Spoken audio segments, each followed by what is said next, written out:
supposed to be a leader. It's not everybody that you should call a leader. A leader is the man that is ready for a level of accountability. That's who a leader is. When people are not ready, to be accountable, they should never be called leaders.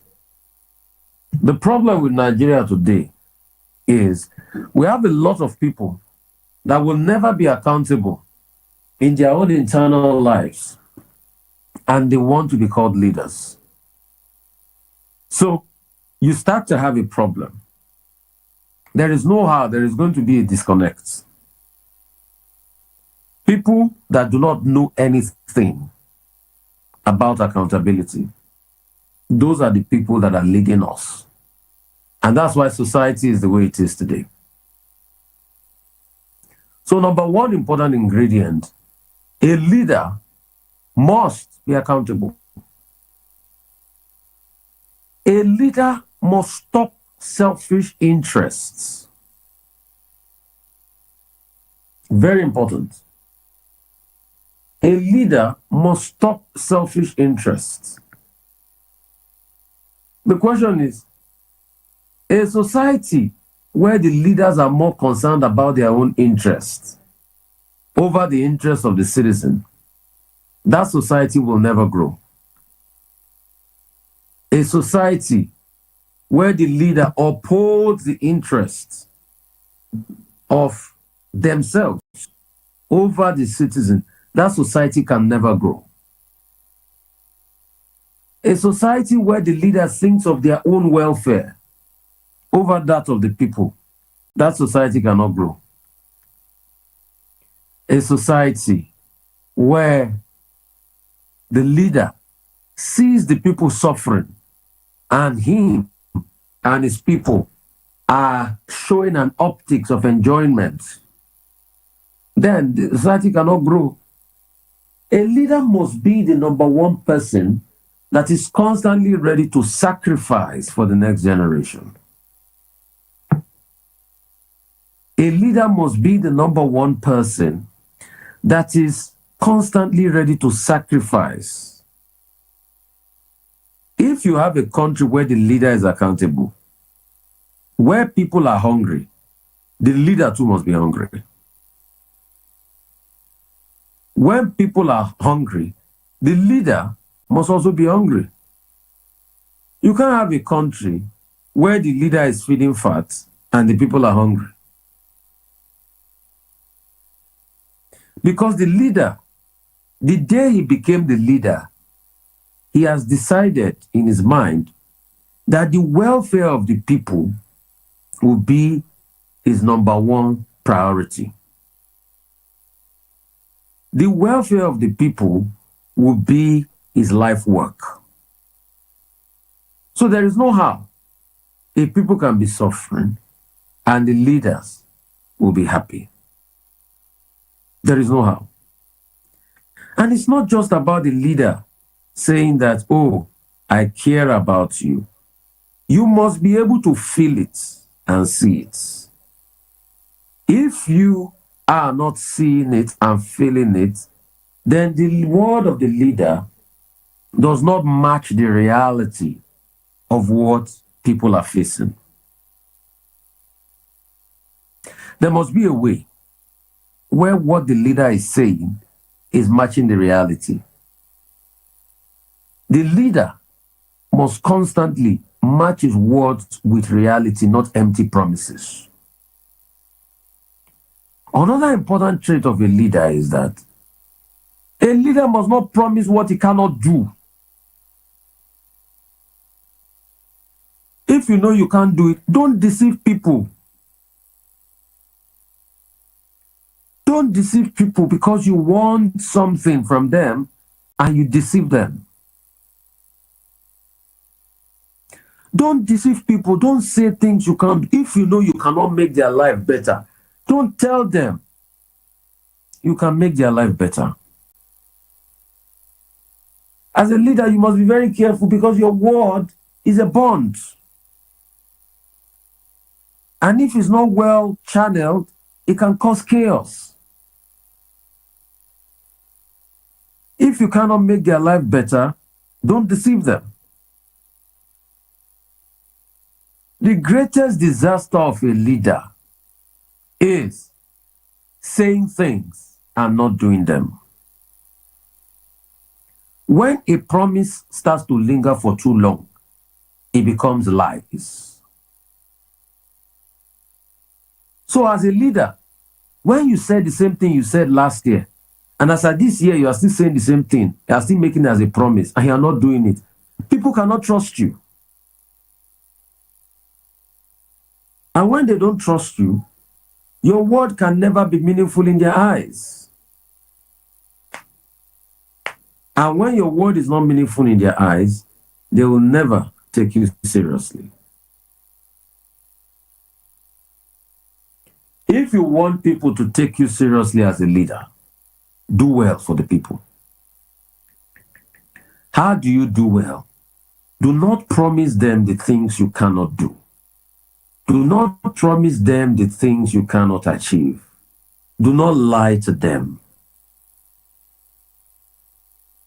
Because the moment you start to lie to them, you will never, ever get their support on anything. Once the people can know and can tag you as someone that lies to them, they will never take you seriously again. And once they start not to take you seriously, you lose your credibility. A leader must have vision. A leader must have vision. The truth is, if a leader does not have vision, a leader is dead. What is vision? Vision is where a leader is going, where he's taking people to. The sum total of our life is vision. When we started VOP, what vision did we have for VOP? To be able to give information and empowerment to people through the media, understanding the role the media plays in empowering minds. If I don't carry out that vision, I failed. When I started Impact with Rufai Oseni, what's the vision? To be able to empower the minds of people with information that will liberate and actually upgrade. That's why we do all the things we do here. We empower. We give to the needy. We help people.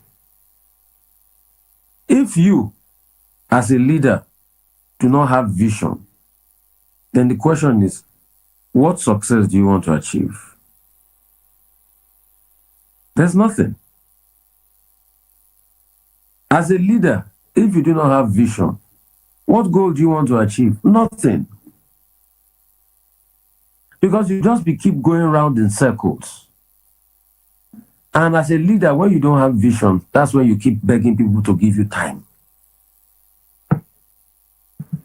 If you have vision as a leader, you will not beg for people to give you time. Because for every minute of time, you know what you want to achieve. And when you don't achieve, you can tell people, judge me by the things I've not been able to achieve. So, if you do not have vision, you waste people's time. If you do not have vision, you take decisions that will affect the people. If you do not have vision, you take decisions that will cause a lot of commotion and the people will start to ask you all sorts of questions. The truth has to be said. It is vision that pushes your life forward. When you do not have vision, you start to say everybody does not like you. No. It's not that people do not like you, but it's the fact that people cannot see vision with you. When you don't have vision, you say the world is not fair to you. No, as a leader, nobody has your time, but it's because you have not been able to summon up the courage to tell us what you want to do, and you don't achieve it per time. So the truth has to be said. Nobody is against you. Nobody is against you. You are against yourself. It's when you do not have vision, you will pick the wrong team to come and serve with you. Don't you know, as a leader, your team reflects you?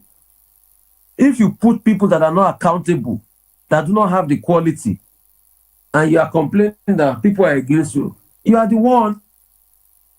Because with the kind of team you have picked, you have shown the people that you are not ready to serve as a leader. So, truth has to be said.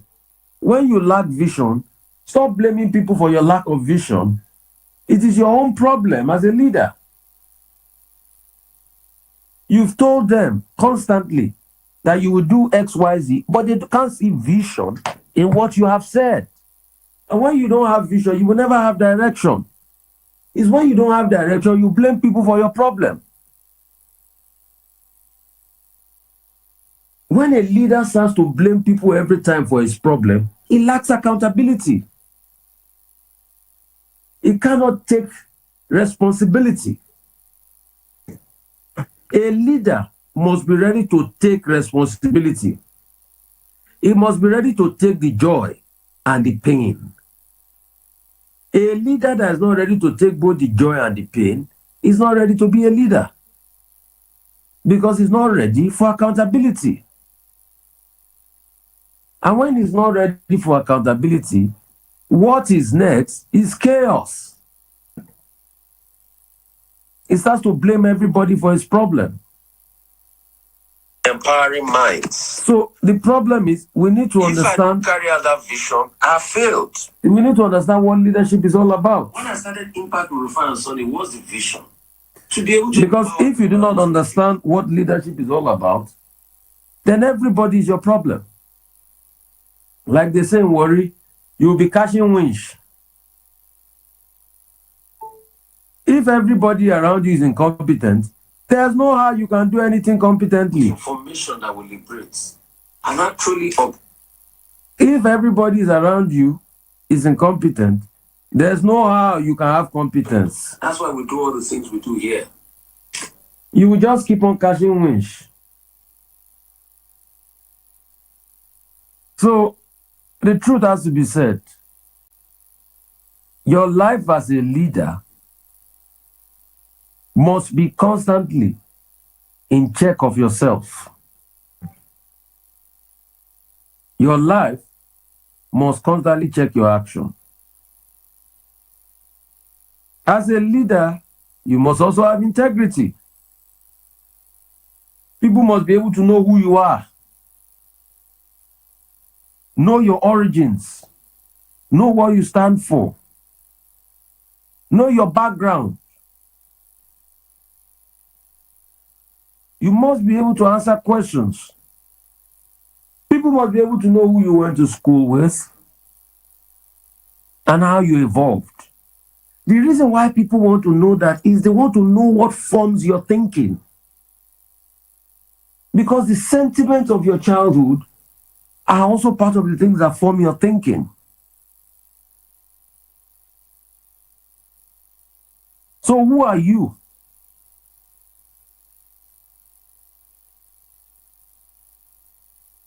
You must be able to answer these questions. Because when you don't answer these questions, you don't grow.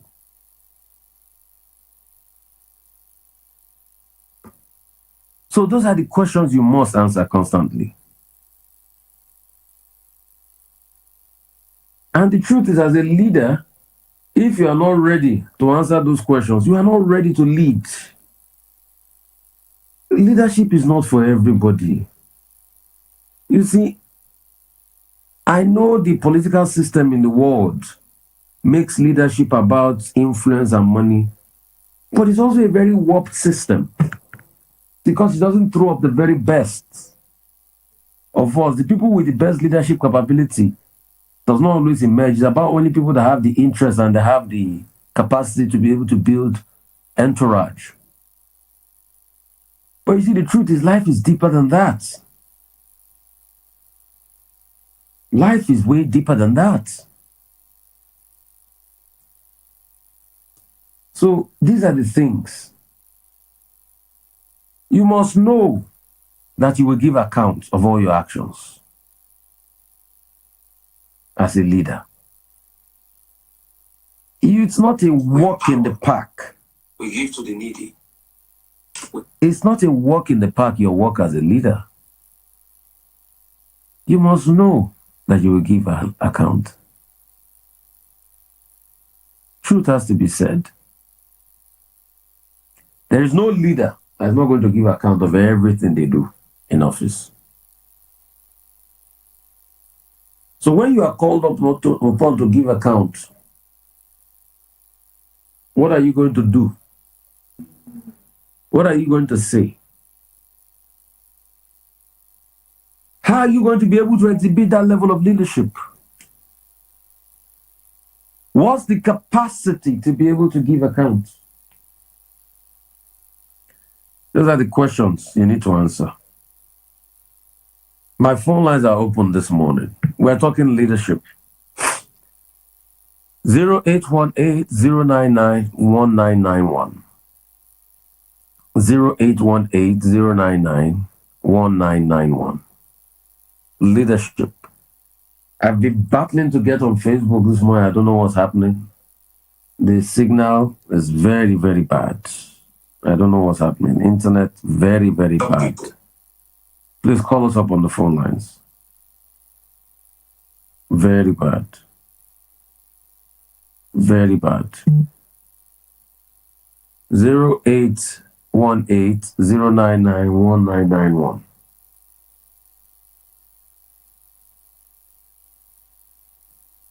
That's the essence of leadership in a nutshell. Capacity to be able to empathize with the poor and needy. Not just giving them words and not just saying, "No, I've done this." Actually thinking of a long-term plan to be able to change the lives of people. That's what leadership is all about. Hello, how are you? Long-term plans to be able to revolutionize the lives of people. Today in America, they have Medicaid. It was a leader that brought about it. Universal health care. A leader. You see what a leader does by programs and policies to affect the lives of people. So truth has to be said. Programs and policies to affect the lives of people.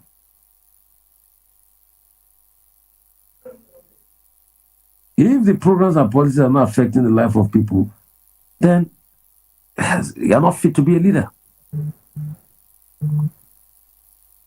Hello. Hello, good morning. Bless you. What's your name? Where are you calling from? Yeah, my name is Akilam. I'm calling from Dubai. Great to have you. Leadership, that's what we're talking about this morning. Yes. Go ahead, make your comment. Oh. Leadership. A leader must have some level of righteousness because it's a righteousness that exalts a nation. Sin is a reproach. A leader can't be stealing from his citizens. You are there to serve the people, not to use their money for yourself. A leader can't be taking what does not belong to him.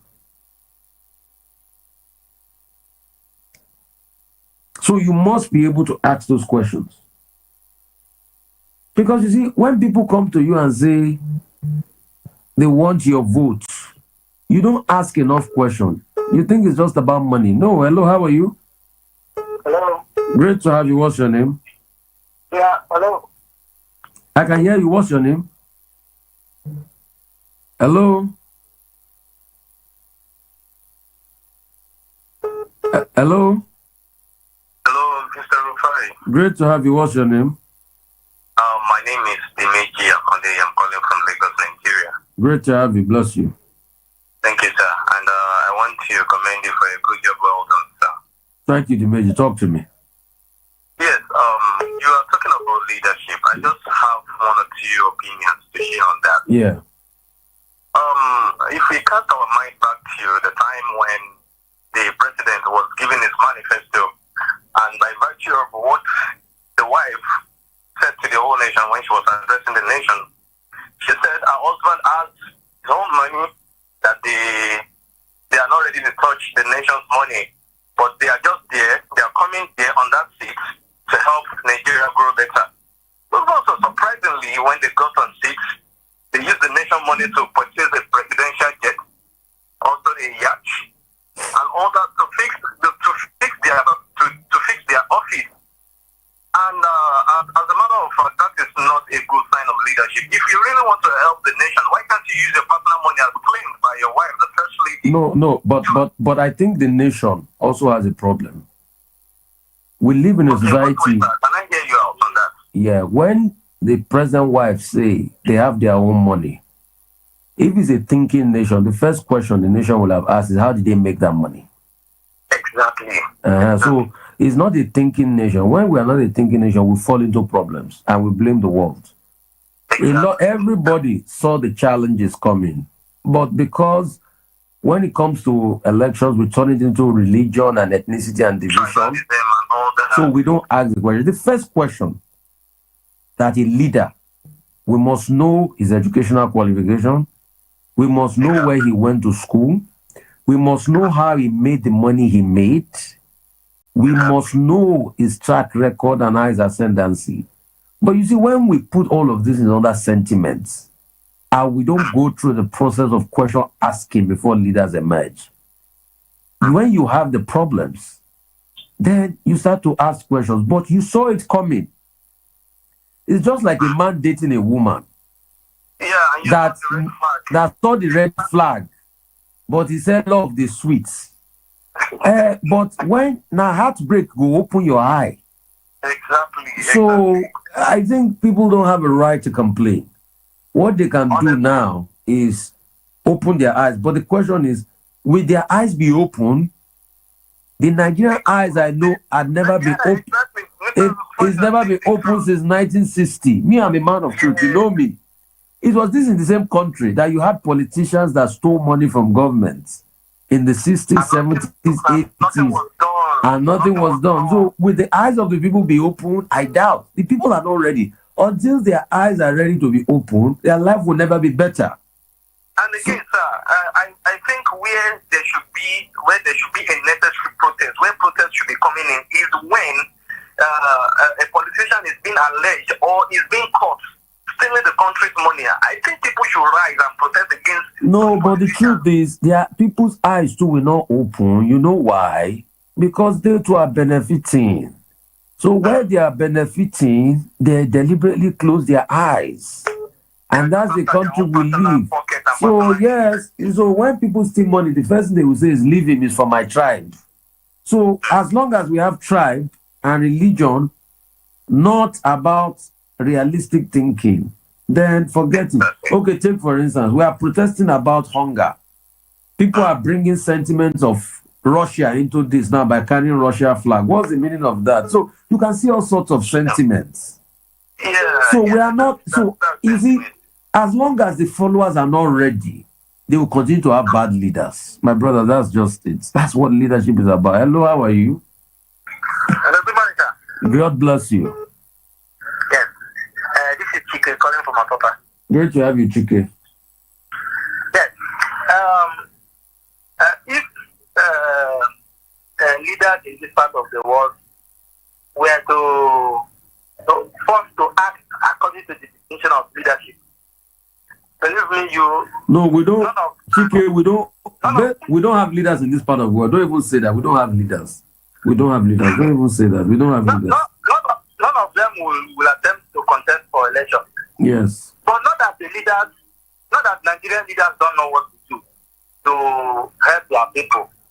But the problem is that they understand they are criminally wise than the citizens, because they believe that if they continue to make the citizen poorer, the citizen will continue to respect whatever decision they take. Yes. Because they don't have option. Yes. That's a good man. If you. Thank you. Thank you so much. Hello, how are you? Hello. Hello, good morning. Morning, bless you. What's your name? Yeah, my name is Abdeloma. Where are you calling from? I'm calling from Dubai. Good to have you. Talk to me. Okay. In Nigeria, it's very funny. I can't. It beat my imagination. How Nigerian leaders, how they go about their leadership. They travel all over the world. They come to here in Dubai. They travel all over, and they see how things are there. Everything is great.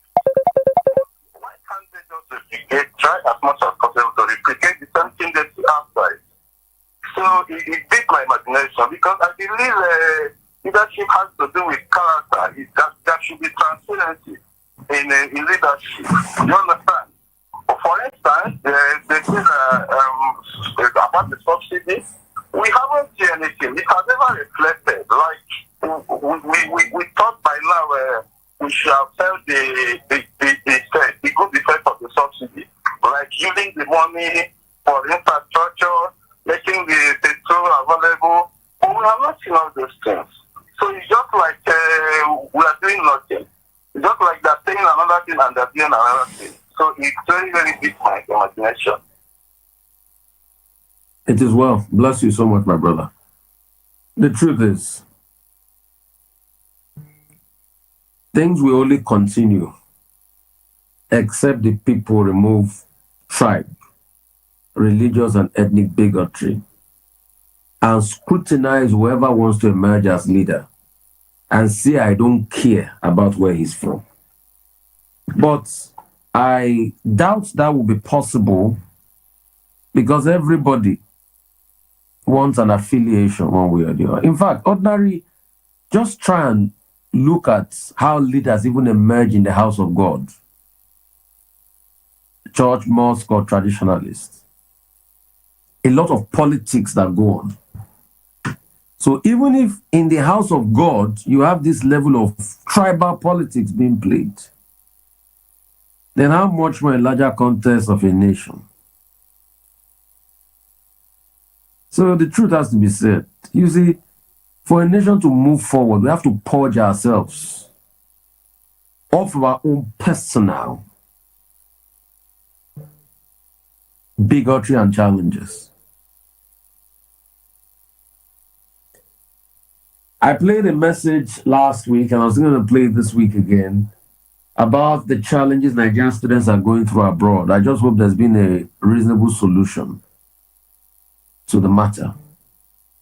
I'm going to raise the alarm. Hello, how are you? Hello? Hello? Wow. Please just call on the direct line. I don't know. All my interconnected networks are having problems this morning. So just call on the direct line. 0818-099-1991. 0818-099-1991. Truth has to be said.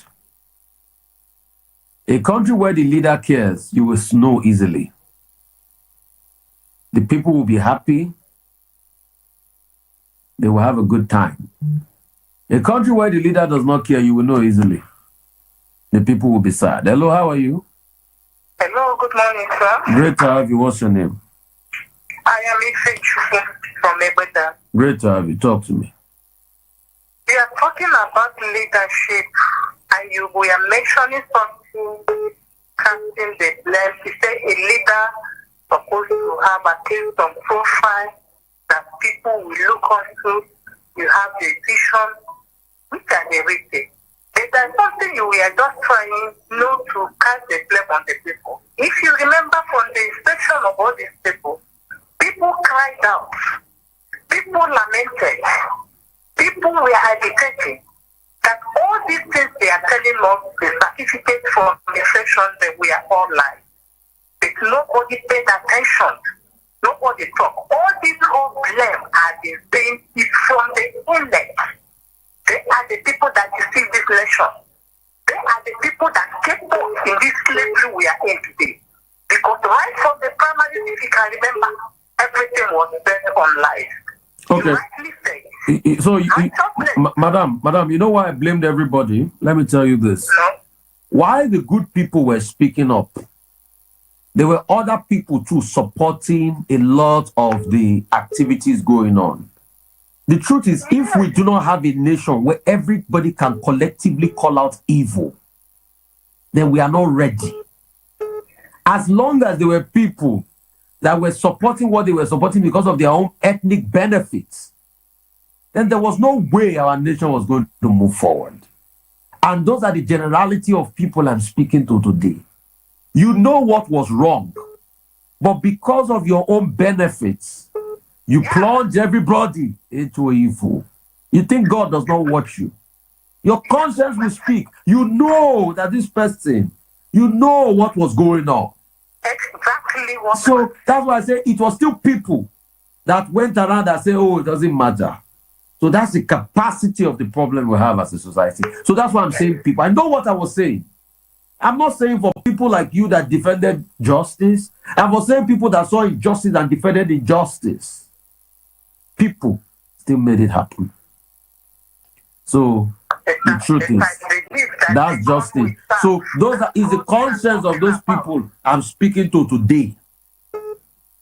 We must have a society where we collectively condemn evil. Evil is not because it favors you over a fact that it favors me. At all. We must have, if we don't have a society where we collectively condemn evil, our lives can never be better. Our lives can never be better. We must have a standard where there's good or evil. It's not because based on your tribe or your religious group. That's just it.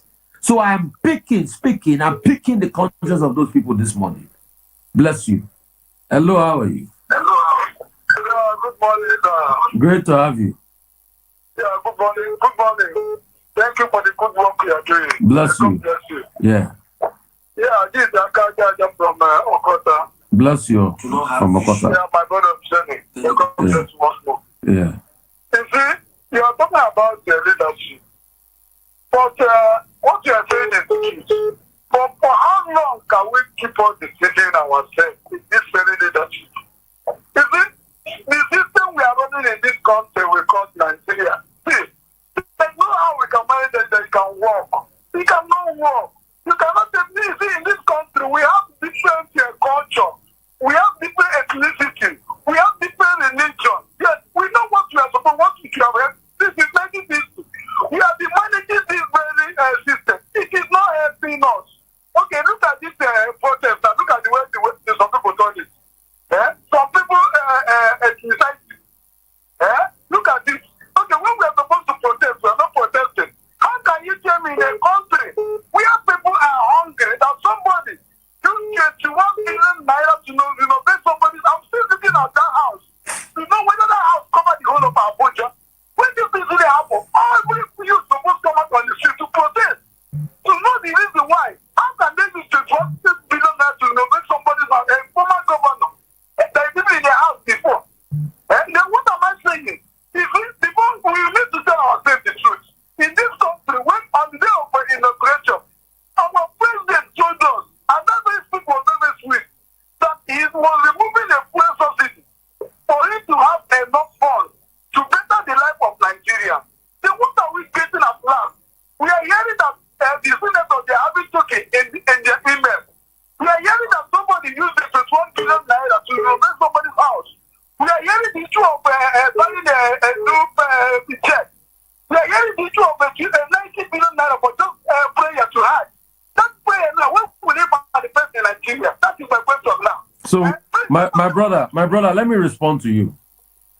It is part of the way to make it work that we have to start from. The first way it will work is when the people understand that making the country work should not be about the sentiment of their tribe or religion. Then after the people understand it, then you now start placing demands on integrity. All these things I'm telling you is a long process. You see, the reason why it's not worked over the years is because when you place demands on integrity, people bring tribe and religion into it.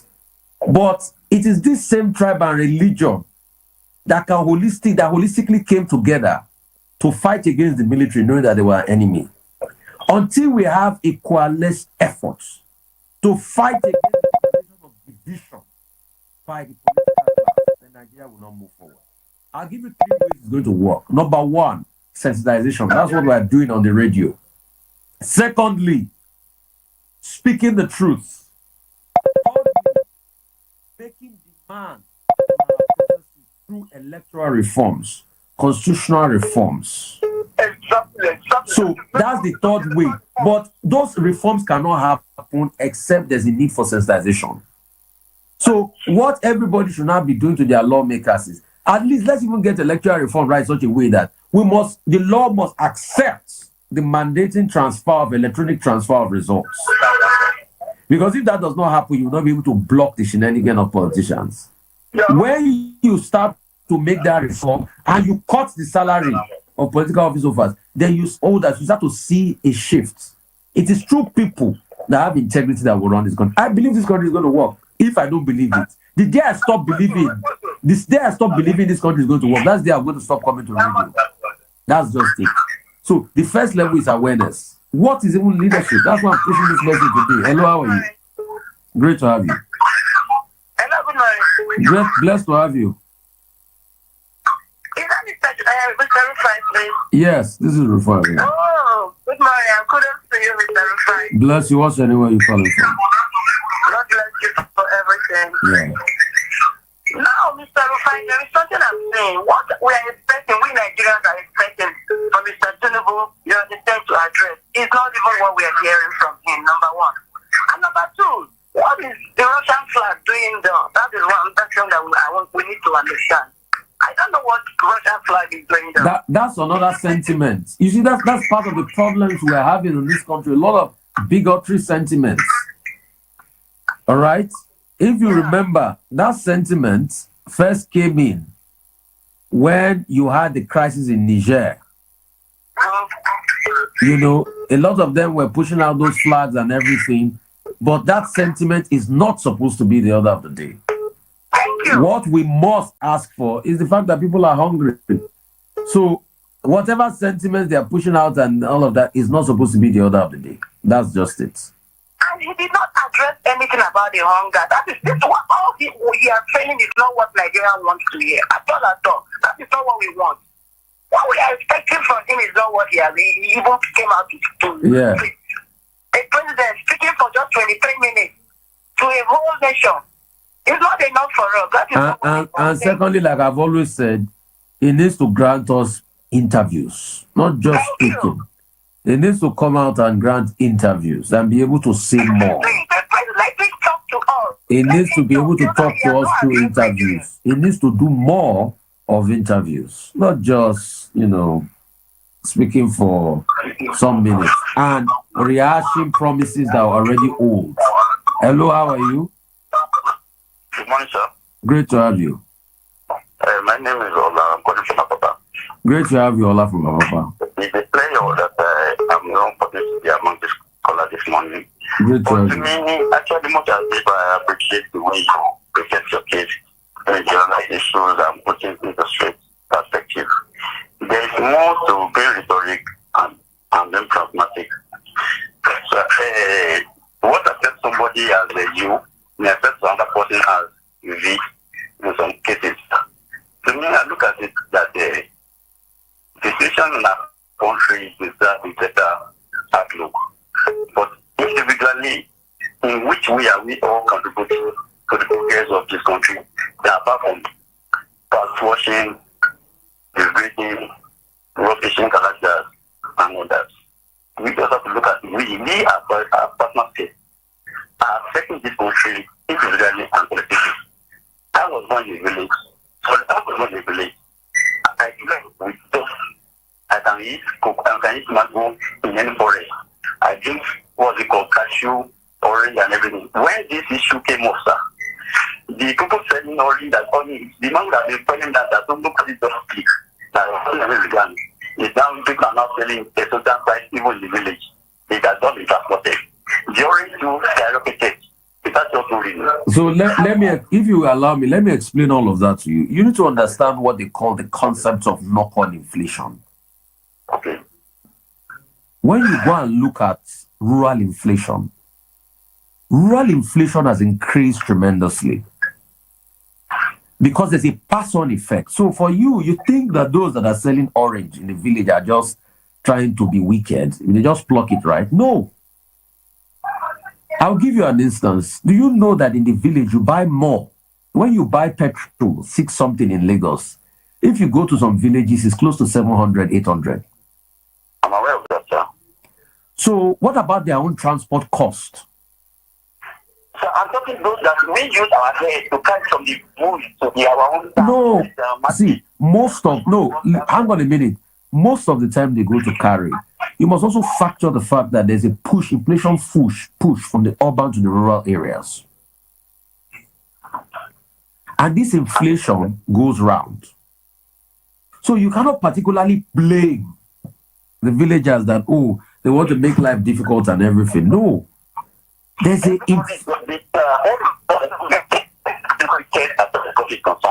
No. You are not understanding me. I'm just explaining rural of inflation to you. Yeah, I'm with you. There's no how rural inflation will go up. You don't expect price of things to go up. Even from the farm gates. There's no how. Most of your inflation costs are logistic costs in the country. Once cost of petrol and diesel went up, your farm gate price also went up. Thank you, sir. Sorry, sir. The price they give to them from the company, the people have just, when they discuss that people are just selling at a total price. That's why those companies do have to increase their price. No, people are not. Hang on a minute, my brother. People are not just selling at price. There's inflation push. That's what is increasing the price. There's an inflation push. So please, you need to understand the dynamics so that you don't just talk amiss. There's an inflation push. It affects all of us. It affects all of us. Thank you very much, sir. So that's just it. So I also need to explain things to you people. There's an inflation push. So it's not that people from the village are just trying to circumvent things. No. It's an inflation push. Once petrol price go up, people will add prices across board. So that's why we are saying price reduction and all of that. That's why leadership matters. Hello. Hello, sir. Great to have you. Yeah, this is my line went up. Okay. Yeah, as I was saying, I carefully listened to the broadcasting of our president this morning. And all the things that bothers Nigeria, I'm not hearing any of them. I was expecting him to say something concerning the NEPA tariff. How to reduce the price of fuel. But I'm not hearing that. And I'm talking to you. They make it compulsory that every COS must register for CAC. And that CAC is 25,000 CAC. That's how much they're collecting from us. How can we survive this thing? And I was expecting to talk about the police extortion, military extortion, custom extortion. How can we survive in this kind of condition? That was what all Nigerians were expecting from this morning. That speech was very sweet. But it is not reflecting to the problem of Nigeria. Thank you so much. Thank you so much. It is not reflecting to the problem of Nigeria. Thank you so much. Thank you so much. So your part is address the things facing the people in the society and the economy. Address electricity tariff, which a lot of people feel it's a big problem, and it's a big problem because that also segues into production capacity. Every government must either look for the money to be able to subsidize energy for the people. You know why? Because it feeds back on the life of the people. And that's why increasing the electricity tariff, increasing fuel price, subsidy, removal of subsidy has caused a lot of problems. And the truth has to be said. The essence of government is to make life better. So the president making the argument about smugglers and everything, what he ought to have done is to be able to look for a way where smugglers are stopped. Because even with the subsidy they claim they've removed, there's still smuggling going on anyway, and subsidy has not been fully removed. Secondly, electricity tariff, he needed to have addressed that. What is he going to do What concession is it going to make as regards electricity tariff for the people? Hello, how are you? Hello. Great to have you. I'm alright. What's your name? Where are you calling from? Kevin. Eh? Alright, first of all, hello. What's your name? Where are you calling from? I'm Kevin. Okay. I'm calling you from Kenya. From where? From Kenya. From where? Kenya. You're calling from Kenya using an American number? Yes, because I'm on vacation. Okay. So you are roaming. Okay, go ahead, Kevin. Yes, first of all, the problem of Nigeria is not that the leaders are just, I'm sorry to say, they're just stupid. You know, no, don't say that. Withdraw that statement, please. Don't say the leaders are stupid, please. I beg you. Withdraw. I'm sorry. Withdraw that statement. Yeah. They don't want to do, but they don't want to do it. Okay. Yeah, that's why we need to talk to them. You travel, you see things working in other countries. Why can't you just come back and implement these things in your own country? You sit down, you deliberate, share money, you don't think about the how these things will affect the people. I'm thinking this funny politician from Cross River, I don't know where he is right now, this man now, Donald Trump, you know? These are the kind of people, at least, they take what we are supposed to do for their people, and they just let the thing. No. The problem with Nigeria is, are Nigerians even ready for leaders like Donald Duke? That's the question. Because, okay, look at someone like Donald Duke. All the great plans. In a statement recently, Donald Duke was saying, when he was governor of Cross River State, 9 flights were going to Calabar. Today, you hardly get 2 or 3 flights going. All the great plans Antinapa built, didn't they ruin it afterwards?